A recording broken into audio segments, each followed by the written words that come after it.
Tipe orang buka puasa.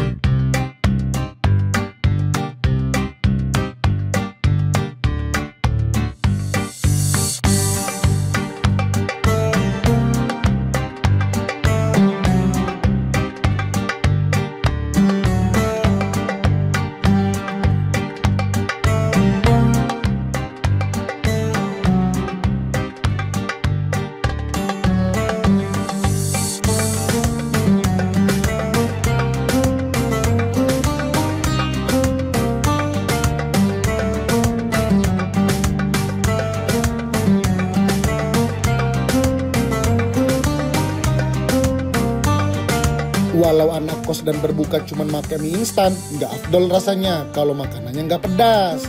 Nih, aku punya solusinya, bon cabe level 15. Penyajiannya juga nggak repot, tinggal kalian taburkan aja di makanan kalian sesuai selera kalian. Lihat, mie instan ini semakin menggugah selera bukan? Dari tampilan dan aromanya aja udah nikmat. Karena bon cabe level 15 ini memiliki rasa pedas cabe yang nikmat dan sangat cocok digunakan untuk di setiap makanan favorit kalian. Gokil sih, pedas banget. Mau diadu. Pedas omongan fans Liverpool atau bon cabe level 15 ini. Ayo adu sini. Gak lihat sampai keringetan gini. Daripada kalian penasaran dengan rasa sensasi pedasnya yang mantap, buruan coba dan rasakan sendiri sensasi pedas nikmatnya.